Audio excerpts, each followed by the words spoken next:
Okay, seeing some error messages today. I hope you guys can see me and hear me okay. Happy Wednesday. Today is Wednesday, January 12th. I had to look at my notes to get that. Wednesday, January 12th. This is the 8th episode of season 3 of the Be Your Own Hero show. Hero is an acronym. It means helping everyone reaps optimism. In other words, helping others helps you. It's a reciprocal action. So try that out in your life out there in the world. I'm your host. I'm Sekouwrites. I'm a professional creative and the creator of what we're now calling the Hero Ministry Movement. And that's my effort to originally serve the unhoused community in a number of different ways. And it's just expanded and expanded. And who knows what God's idea is for this thing, because it's definitely beyond my ideas now. So if this show provides any value, please like, please comment, please share, make a donation, check out the website, go to my website, sekouwrites.com, and support New Thought Media Network.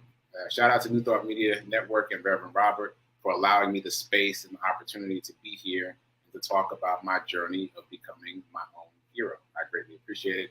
You can check them out at ntmedia.org. They are a nonprofit, and you can make a donation and check out the other programming on the network. All right, there you go. And I mentioned my website, but I should put it up just so you can see it in case you're new to the channel and don't know how to spell my name. There it is, sekouwrites.com. That'll take you to just about everything in my sphere. I got to make a couple updates, but just about everything. Okay, so where are we going today? Let's start with the run report. My summary of the run report. So for those of you that don't know, I do a run report every day based on my run every day. So I am now on day 226 of my run streak. Yes, 226 days in a row. I've been running at least a mile a day. And for the bulk of that, not every day, but for the vast majority of that, I've been doing a run report every day on social media, TikTok, Facebook, and Instagram. So check those out because you'll see me right in the moment. I try to hit record as soon as I stop running. So that's kind of my in the moment report. So here is a synthesis of it here. Today, I didn't want to do it. And that's not new. There are many days I don't want to do it. Many days I don't feel like getting out there. But again, as I've said before in similar situations, what I had to do was nickel and dime myself. I had to say, all right, well, we're just going to put on our shoes. Okay, so we're just going to get to the door. Okay, so we're just going to go outside. Okay, we're just going to sit here for a few minutes and gather our thoughts. So that's how I nickel and dime myself out there. And then eventually I just started running because it was too cold to sit out there. Still, I had to move my body. So that got me through. You can check out the full run report on social media. And the takeaway, though, is that you can feel like going back to bed and actually still get up and do something that you don't feel like doing. Like I've said that before, but I feel like it bears repeating, especially for me. I'm reminding myself that you cannot feel like doing. It could be the last thing you feel like doing, and you can still do it. Like you can still push yourself to do it, which is pretty incredible. Like you don't have to give in to, I don't feel like doing it. You can feel like not doing it and do it anyway. All right. I just want to remind myself of that, and maybe that will resonate with someone out there in this space. I hope it does, because it's a good lesson for me. Okay, so shout out to the people who have joined my 30-day challenge. I'm very excited about it. It is growing. Now we have about 9 people. Not everyone is posting in the Facebook group, but I think everyone at this point has an invitation to the Facebook group. Just a reminder, this is a private Facebook group. There is no rhyme or reason for that. I just happened to set it up as private and you can't change it. So it's exclusive. It's an exclusive group of folks who are well, in the beginning, who were working out during the pandemic trying to move their bodies. And now it is an exclusive group of people who are committing to doing something for 30 days. And just a reminder, it does not have to be working out, just something that you want to work on, something you want to do every day for the next 30 days. So please join. Shout out to the men out there. I need some more men. I want to have a balanced portfolio of people in the group. So that would be really cool. And so just let me know if you're interested and you haven't said it yet. Put it in the chat, DM me, and I'll send you the link to the group. And you request to join, and then I'll let you in. And then what we're doing is we're just posting what we've accomplished. We're just basically creating a sense of accountability. Like I did one this morning. I checked in to say that I did my run, and I put a little check mark in there. So nothing too strenuous. So let me know if you're interested. Okay, so moving on. Rev Mel has been talking about qualities of the year. In other words, having a quality for the year and keeping it throughout the year. So I just want to piggyback on that.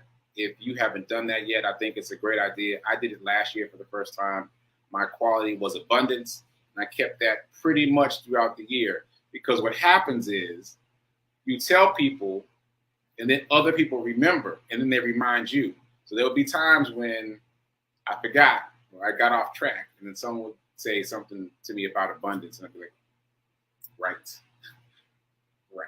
So it's helpful. Again, if there's a sense of community and accountability.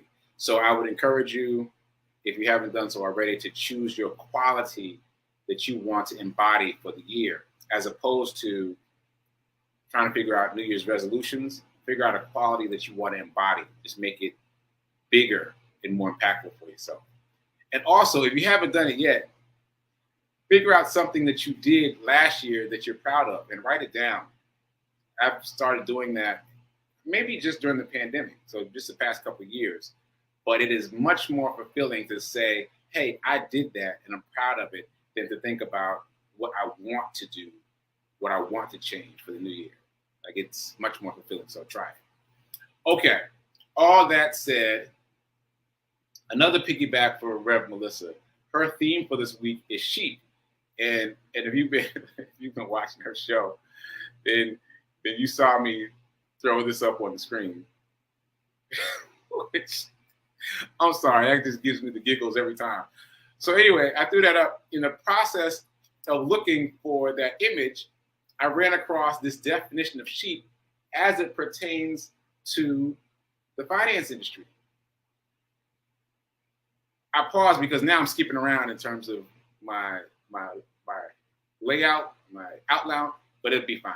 Okay, so there is a definition for sheep in financial terms. And let me just find it right quick. So sheep is a pejorative term for an investor who lacks discipline and whose trading strategy is unfocused and predicated on the suggestions of others, like friends, family, and supposed financial gurus. Rather than following their own research and due diligence, a sheep mindlessly follows the herd, chasing trends and making uninformed decisions. Ooh, that stung a little bit, right? That stung a little bit. So we don't want to be sheep. Like, in terms of what Rev Melissa's talking about, she's talking about our thoughts being sheep, and we want to herd the sheep and keep them gathered by using the 30-day mental diet and other tools to keep them gathered, keep ourselves focused. In terms of finance, we don't want to be sheep, in that we don't want to just listen to other people and follow what other people say. And that includes me. Don't just listen to me and follow what I say. Like, do your own due diligence. Start to get curious about finance. Start to get curious about the world of money. At this point, I've said a number of things that have made me curious, and I hope I've made you curious as well. So spend some time outside of this half hour, at least Googling stuff. Maybe, this could be another streak. Maybe just watch one YouTube video per day about finance. And some of them will be terrible, and some of them you'll like, and some of them you'll feel so about. But over time, you'll start to become familiar with the terms. The more you expose yourself to it, the less alien it seems.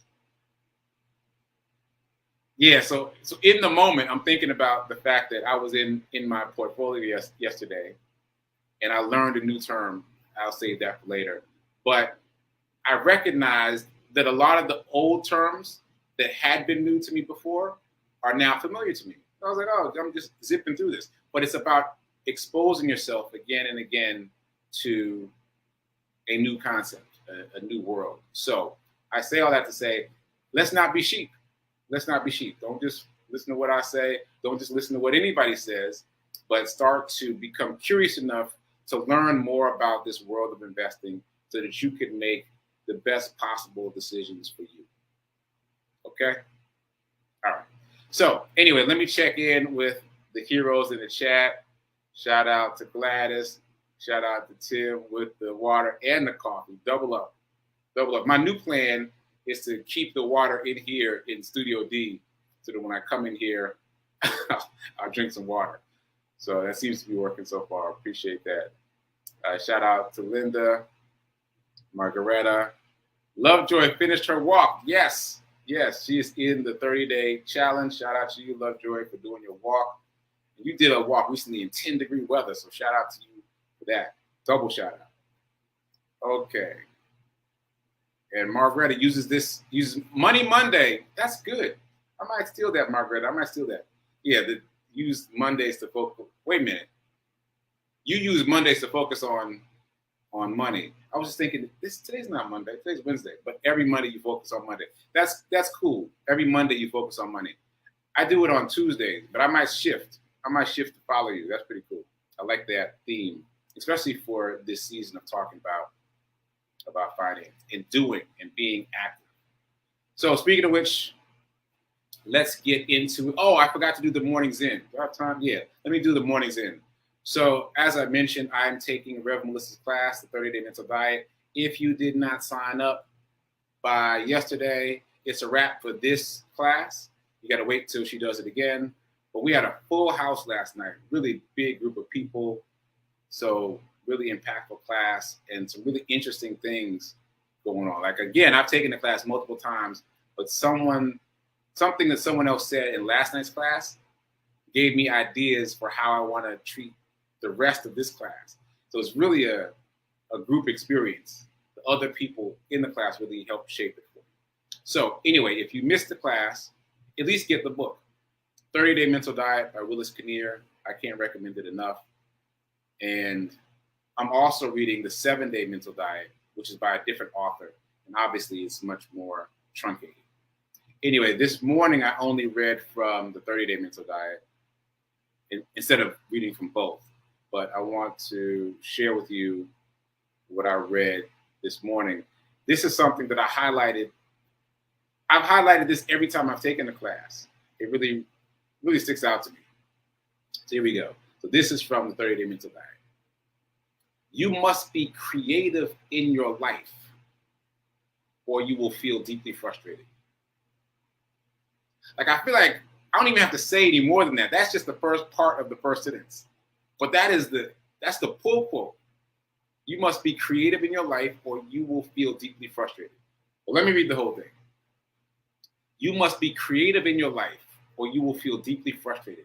Whether your desire for achievement takes the form of a masterpiece of art or a chocolate cake. You must express love, else hate will gnaw within you, destroying health and happiness. There must be a givingness in all you do, otherwise you are only depriving yourself. Okay, so my interpretation of that is you have to be doing. Like, that's how it resonates for me. You have to be in the process of doing. If you're not doing something, the idleness will gnaw away at you. The idleness will eat away at you. You got to be in momentum in some way. Set a goal for something. And even if it's a chocolate cake, as he says, even if it's just, I'm going to perfect making a chocolate cake. It could be a really small thing, but have something to shoot for, which is why this 30-day challenge is so important. And by the way, I'm circling back to this because a couple of people have said that they want to start supersizing what they decided to do for the 30-day challenge. Don't do that. Keep it small. Keep it a baby step. Because like today with me, there are going to be days when you don't feel like doing it. I did not do a 5K today. I did just barely over a mile today, right? So I did a 5K yesterday and barely over a mile today. So there are going to be days when you don't feel like it, and you need to have a low threshold that you know you can hit.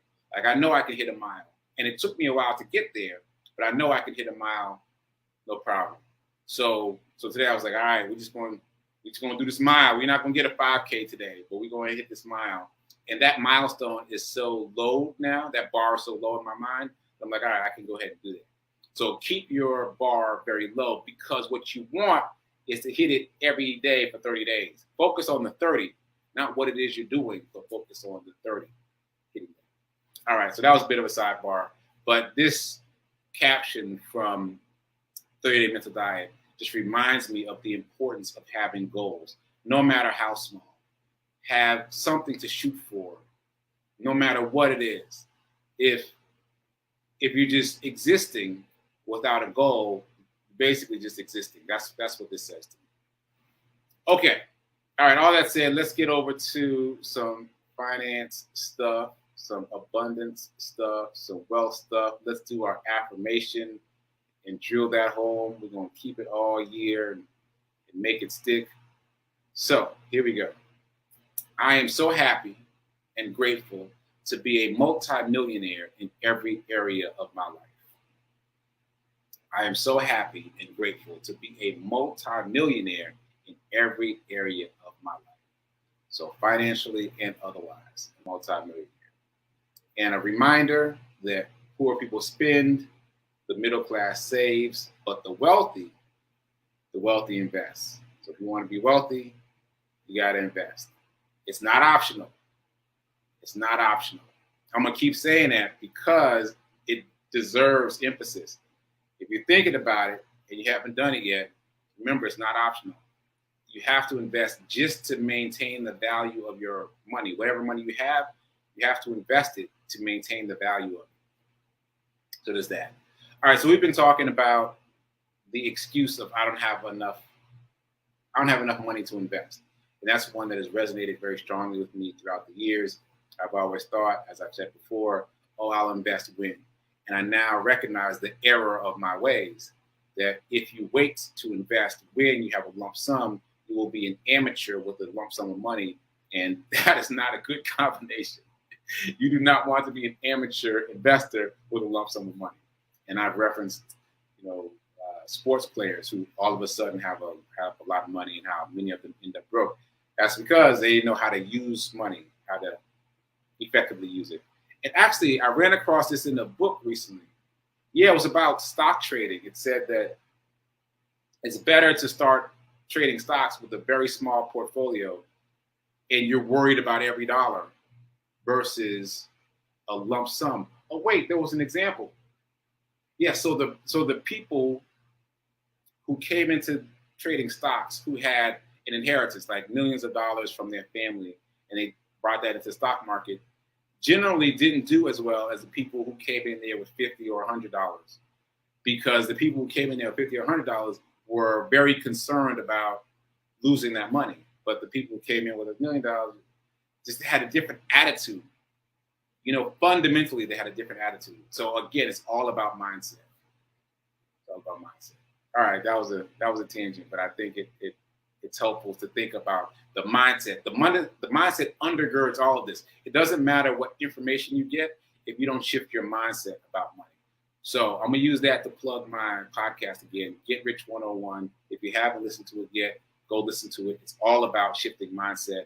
Despite the name of the book, which is The Science of Getting Rich, you will find that the science of getting rich is really the science of shifting your mindset about abundance. Okay. So back to excuses for the excuse of not having enough money to invest. So we've talked about a number of different ways to address this. Ooh, this could be another challenge. Is anybody willing to do the envelope challenge with me for 30 days? I've already started it. Well, let me know. Let me know. That could be good. Anyway, so what I'm doing is something called an envelope challenge. I'm not doing it the way it was described to me. I'm doing my version of it. But my version of it is to write the numbers 1 through 6 on 6 different pieces of paper, put that in the cup, shake it up every day, pull the number out, and whatever that number is, transfer that amount from my checkings to my savings. So on any given day, the maximum that I'm transferring is $6. I feel very comfortable with those low numbers. And the idea is just creating a bucket of money that you can use to invest. And it's good discipline, because if I'm assuming that at the end of, well, let's just say I'll do it for 30 days. At the end of 30 days, I'll have a nice little chunk of money that I can use to invest, but also I will have started to build a new habit of just quickly and easily setting aside money. And so that's how you find money in the money that you have, without waiting for a lump sum, without waiting for a bigger paycheck. You just kind of squirrel away money quickly. And also, we obviously talked about paying yourself first, but I like this, well, not more, in addition to. This is a new concept for me, and it seems to be working well, and I'd love for someone to jump in there with me on this envelope challenge of transferring little bits of money every day out of your checking over into your savings to be used for investing. Okay, so aside from that, I wanted to talk about a couple things related. So we've talked quite a bit about Cash App and how Cash App now has options for you to invest right there within the app. So you can invest in the stock market. You can also buy Bitcoin from within the app. So Cash App is a very popular peer-to-peer payment app. So if someone Cash Apps you, start thinking immediately about using that money to invest. Like, it's already in Cash App. Take 10%. Just figure out what 10% is and invest it right then. Just invest it into the stock market, invest it into Bitcoin, invest it into whatever you feel comfortable with. Just a reminder, Cash App does not allow for DRIP, which is the dividend reinvestment plan. So anything that you acquire on Cash App should be something that doesn't pay dividends, so it can grow faster, like a growth stock, like Netflix or Google. Those are growth stocks that don't pay dividends. They use the dividends to reinvest themselves into the company and grow the company faster. So that's just a tip for that. We've talked about that before, but we have not talked about Venmo. I haven't used Venmo a whole lot, but someone sent me money recently via Venmo, which inspired me to look at it. And I see now that Venmo offers cryptocurrency. You can invest in cryptocurrency via the Venmo app directly. You can't invest in the stock market, but you can invest in more than just Bitcoin on Venmo. So if you got the Venmo app and somebody sends you money for dinner or drinks or whatever they're sending you money for, you will see that there's now an option to invest in at least 4 different cryptocurrencies. The 2 blue chips are Bitcoin and Ethereum, and I believe the other 2 are Litecoin and US dollar coin. US dollar coin, oh, I should mention that. So US dollar coin is what it sounds like. It's a cryptocurrency version of the US dollar. This is happening all over the world. All the different countries are creating cryptocurrency that is tethered to their standard currency, because they're recognizing that this is mainstreaming, that this is happening. Well, it's already happened, really, but it's continuing to mainstream. Oh, that's my alarm. Shoot. So it's continuing to happen, and every country needs to have a cryptocurrency version. So the US dollar coin, keeps its value at about $1, unlike the actual dollar. Do I have enough time to talk about that? So just briefly, it's basically supply and demand, right? So during the pandemic, there were those stimulus checks.